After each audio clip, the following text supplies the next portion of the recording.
Welcome back to the Math Professors, and today we're going to do some basic integration techniques, and really this is going to center around algebraic manipulation, like simplifying things before you integrate the things. So starting out with an example right here, what we notice is a lot of times we try to do a u-substitution, and if we try to pick the entire denominator as my u, we can see that the du, when I'm trying to also substitute for the differential, it really is not in that expression as it sits.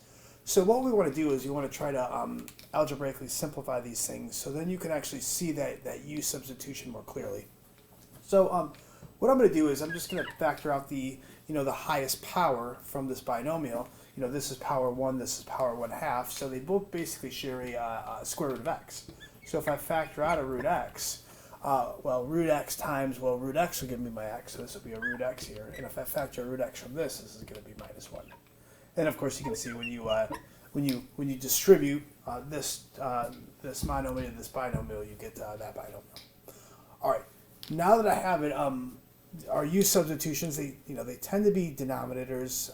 That's not always true, but more often than not, you'll usually see a u in the denominator. So I'm going to pick this binomial because I know that the derivative of -1 will be equal to 0. So let's pick u as the square root of x minus 1, which then means my differential, my du, is going to be the derivative of this followed by dx. So the derivative of x to the 1/2 is 1/2 x to the minus 1/2, or 1/2 root x.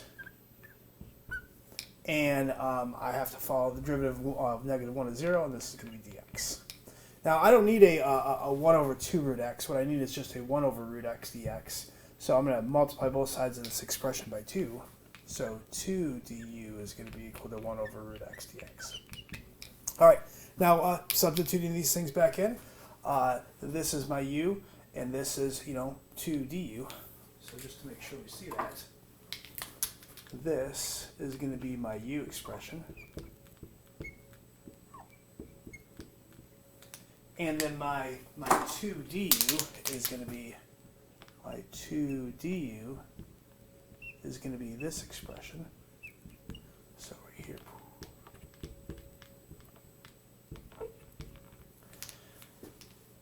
So what we can see is that our u is still in the denominator. So this is going to be the integral of u being in the denominator, so u down here. And then 1/root x dx is going to be my 2 du. And books tend to like to write this right here. They would say 2 du. Though I prefer to write the differential outside of the radicand, outside the integrand. So I prefer to write it this way. The integral of 2 over u du. And we can pull out constants. So this is going to be equal to 2 times the natural log of, pull out the constant first. 2 the integral of 1/u du. And then we know that this is going to be the natural log function of u. So 2 natural log of the absolute value of u plus c, where my my u is this expression. So this becomes 2 natural log of the absolute value of the square root of x minus 1 plus c. So again, this example comes down to manipulating this expression so then you can discover its u substitution. So let me pause this and we'll go over another method. All right, so this is our next example. We're going to integrate the secant of x plus the tangent of x quantity squared.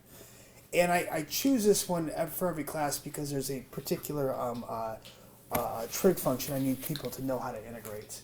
So what we know is we're going to, there's no integrals for this power as it sits. What I'm going to do is I'm going to multiply first and integrate second. So there's really, not really a direct integral of a product. So what we have to do is we have to do the product first and then the integral second. And we'll get into by parts soon, which kind of messes with that statement. But right now, let's multiply first, integrate second. So I know that I'm going to have to FOIL this. So this is going to be the integral of secant times secant of secant squared of x. Outside is going to be secant of x plus tangent of x, and there's going to be 2 of them. 2 secant x tangent x. And then last is going to be plus the tangent squared of x.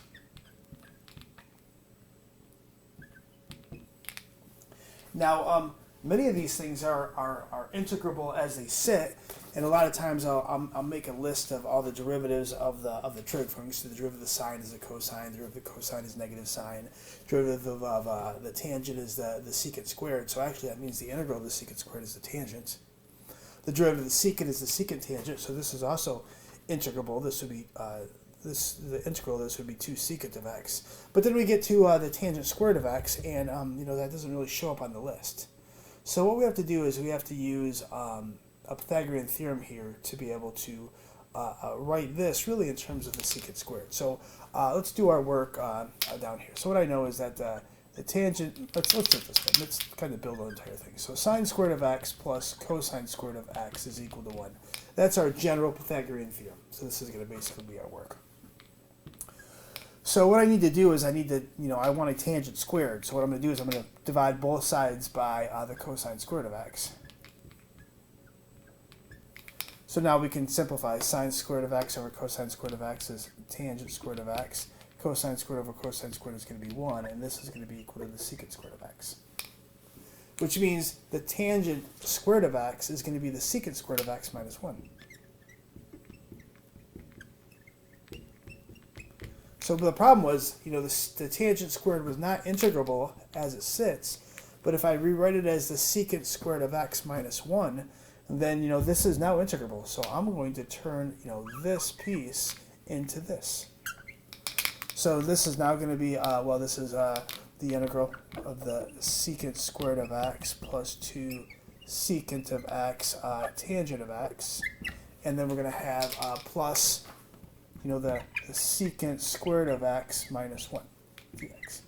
Now we can combine these secants to become 2 secants of x, or I can just take its antiderivative and combine them in a second. So I know the antiderivative of the secant squared of x is going to be the tangent of x, plus this is going to be 2 secant of x, plus this is also the tangent of x, and the integral of -1 is going to be minus x plus c. So then we can combine those things. So 2 tangent of x plus 2 secant of x plus minus x plus c is going to be our general antiderivative.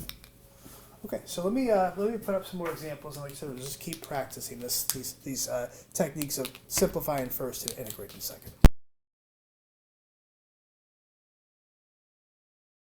So what I want to do is I want to simplify first and integrate second. That's really a common theme here. So when we see something like this really kind of screams to students that I have a monomial denominator. So what I can do is I can split apart this fraction that this is the same thing as x squared over x cubed minus 4x over x cubed. So this is equal to x squared over x cubed minus 4x over x cubed, which allows us to do the division first and then integrate second. So we know that this becomes this is kind of the easier way of showing students that. So when you subtract things that have the same denominator, you keep the denominator and the operation happens in the numerator. So now we're going to simplify these things. This is 1 over x minus 4x to the -2, and you'll see why I'm going to write -2 here, because really what I'm trying to do is I'm trying to write these things in terms of functions that I know they're integral or they're integrable. So this is going to be the natural log of the absolute value of x. And if I wrote this as 4 over x squared, I'm going to have to rewrite it as a power so I can use that inverse power rule. So now this is going to be minus 4x to the, add 1 and then divide by that same power plus c. So this is going to be equal to the natural log of the absolute value of x. A minus is going to be plus. 4 is in the numerator, this x is in the denominator, so this is going to be 4 over x plus c. Next. So this is a very similar idea that what we're trying to do is we're trying to divide first and integrate second. In this case, this is really an improper fraction, and I can tell because the power in the numerator is larger than the highest power in the denominator. So what I have is I have a second degree polynomial over a first degree polynomial, which allows me to do this with long division. So really practicing, like if I want to go like what is like 11 divided by 4, well, if I want to figure out what that's equal to, we're going to go ahead and sorry, 11 divided by 7. So we're going to go, 11, and we're going to divide it by 7. So 7 goes into 11, 1 times 7 is 7, and then we subtract. So now when I know that this is equal to, this is equal to 1 with a remainder of 4, which really means 1 plus I have 4 out of 7 pieces left over. So we're going to use this exact same idea for polynomial long division. So the larger number is going to be here.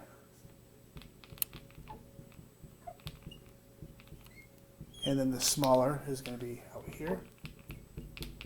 And now we can use long division, which really just comes down to making a match. Now the reason why I put a 0 is here is because we have to be careful with place values.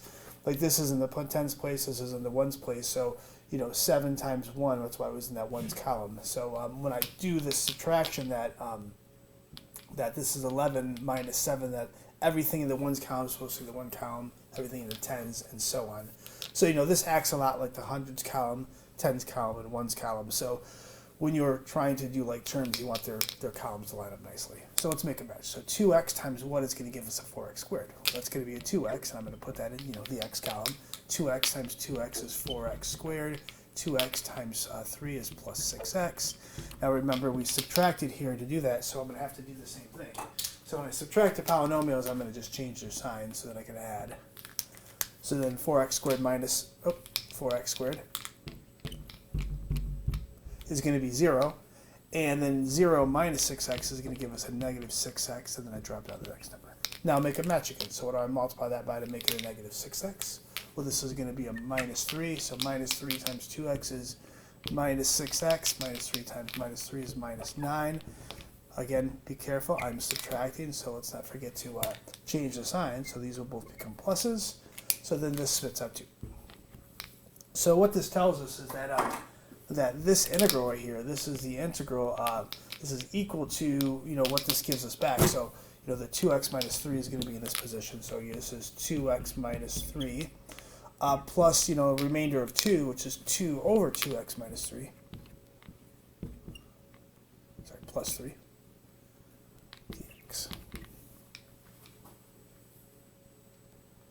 Okay, so now these things are integrable. So this is just x squared when you take its antiderivative. This is minus 3x, and this, it's a pretty basic u substitution. U would be equal to 2x plus 3, so du is going to be equal to 2x, 2 dx.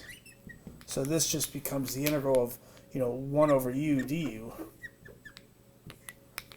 which is going to be the natural log of the absolute value of u, or the natural log of this 2x plus 3. So let's write these out. So this is x squared minus 3x plus the natural log of u, which is 2x plus 3 plus c.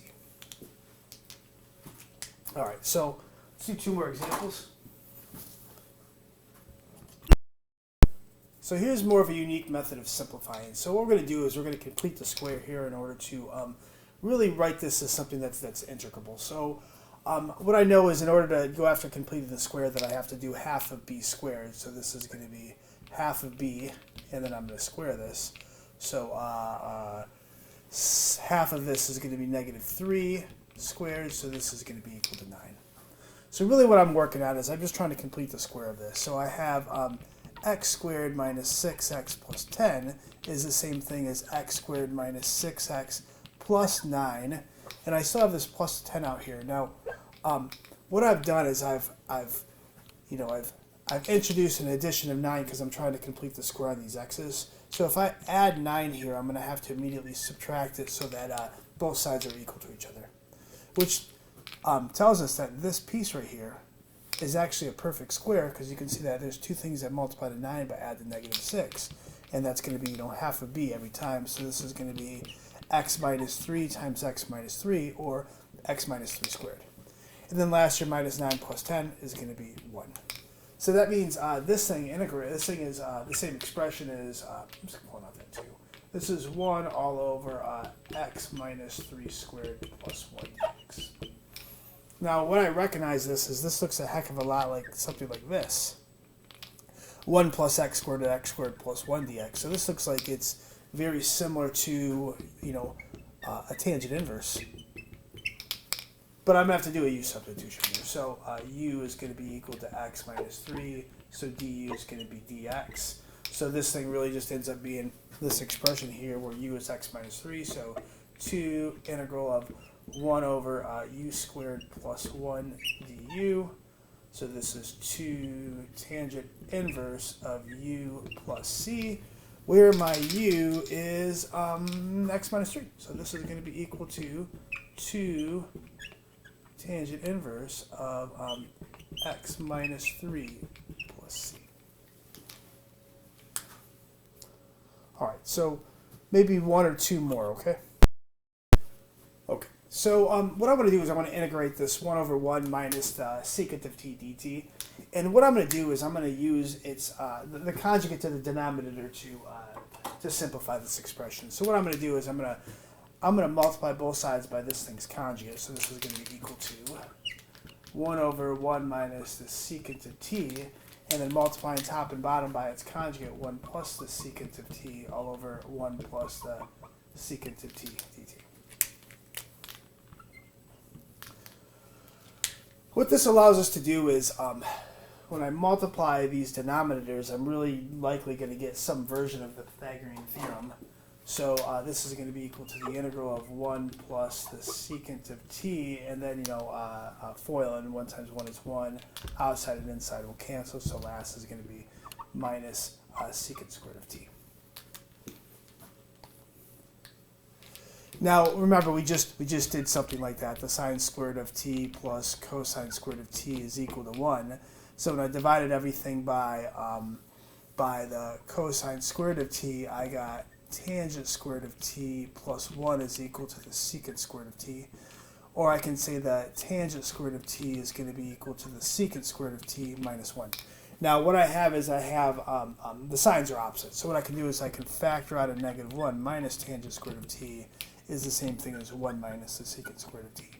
I know I changed their order, but when you factor out a negative 1, this is going to become negative, this is going to be positive, and you can change their order as long as their sign is conserved. This is conserved.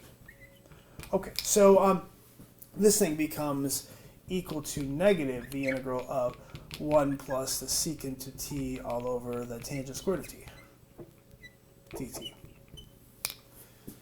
So since this is a monomial denominator, I'm going to go ahead and break that apart. So minus the integral of 1 over the tangent squared of t plus the secant of t over tangent squared of t. And when I have messy trig functions, I know they're all built of sine and cosine. There might be other ways to go after this, but what I see is that the tangent squared is this is the reciprocal of the cotangent, so I can say that is the cotangent squared.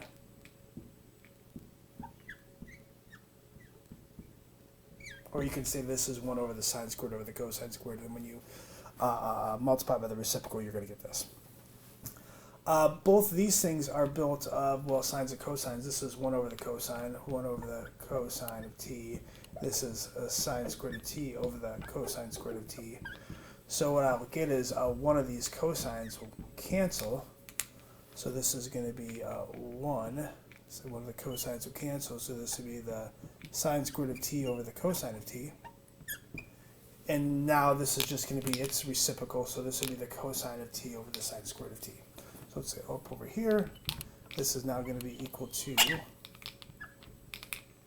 the integral of negative. This is going to be cosine squared of t over sine squared of t.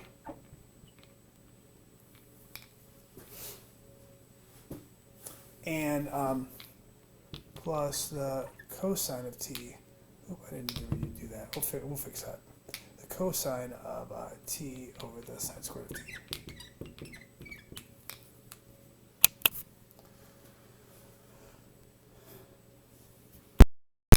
Alright, so what I'm going to do is we're going to turn this back into cotangent squared of t.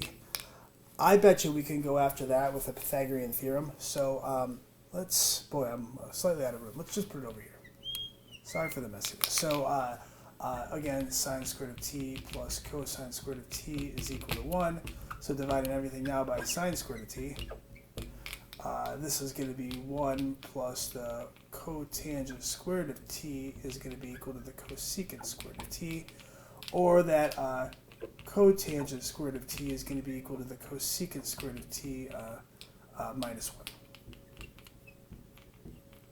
And those are integrable, so this is going to be equal to minus the integral of the cosecant squared of t minus 1 plus, now we'll write this out, but this is a u substitution, sine squared of t dt.